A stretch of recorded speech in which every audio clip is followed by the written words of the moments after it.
Good morning, all of you. Today's class 5th Social Study, Chapter 2nd Maps our Guides. In the previous chapter, you have read about a globe. You know how useful it can be, and you also know its disadvantage. To overcome the disadvantage of a globe, we use a map. पिछले अध्याय में आपने एक globe के बारे में पढ़ा है। आप जानते हैं कि यह कितना उपयोगी हो सकता है और आपको इसके नुकसान भी पता हैं। किसी ग्लोब के नुकसान को दूर करने के लिए हम एक मानचित्र का उपयोग करते हैं।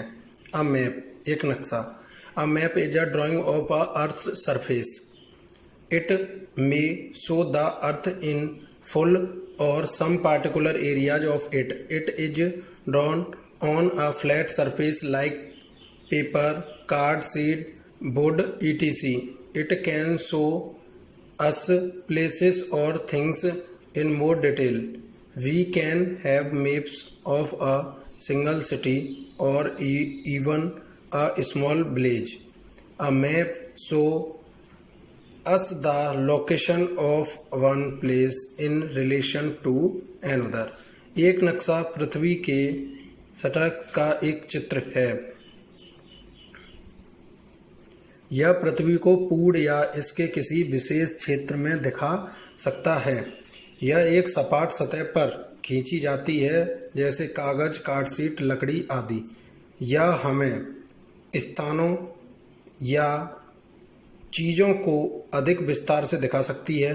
हमारे पास एक ही शहर या एक छोटे से गांव के नक्शे हो सकते हैं।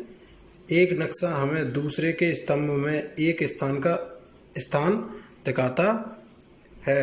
अ person who makes map as a profession is called a cartographer. A book और a collection of maps is called atlas. The maps in as atlas tell us about the political boundaries of countries, the physical features, vegetation, climate and natural resources of various regions of the world. एक व्यक्ति जो मानचित्र को पैसे के रूप में बनाता है उसे कार्टोग्राफर कहा जाता है। एक पुस्तक या मानचित्रों के संग्रह को एटलस कहा जाता है। एक एटलस में नक्शे हमें देशों की राजनीतिक सीमाओं, भौतिक सुविधाओं, वनस्पति, जलवायु और दुनिया के विभिन्न क्षेत्रों के प्राकृतिक संसाधनों के बारे में बताते हैं। How a map is useful. एक मानचित्र कैसे उपयोगी है. A map is useful to us in the following ways. निम्नलिखित तरीकों से एक नक्शा हमारे लिए उपयोगी है. First, maps provide us a variety of information. मानचित्र हमें कई प्रकार की जानकारियाँ प्रदान करता है. Maps show the location of the countries, continents and cities. मानचित्र महाद्वीपों, देशों और शहरों का स्थान दिखाते हैं. Maps show mountains, plateaus, plains, rivers, valleys and water bodies. मानचित्र पर्वतों, पठारों, मैदानों, नदी, घाटियों और जल निकायों को दिखाते हैं.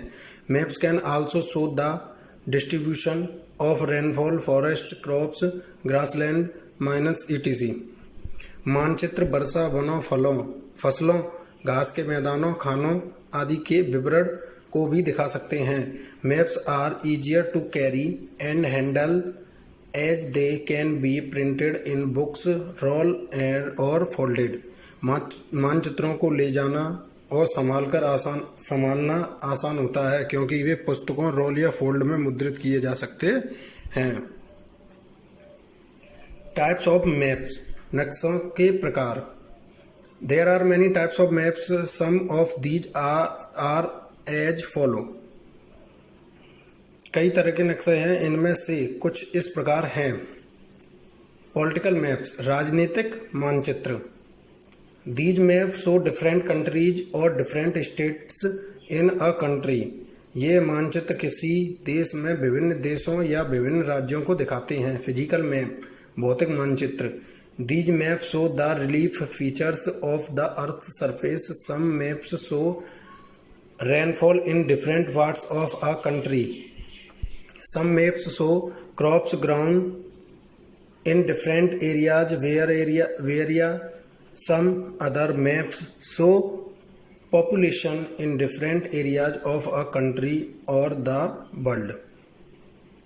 ये मानचित्र पृथ्वी की सतह की राहत सुविधाओं को दर्शाते हैं। कुछ नक्शे किसी देश के विभिन्न हिस्सों में वर्षा दिखाते हैं।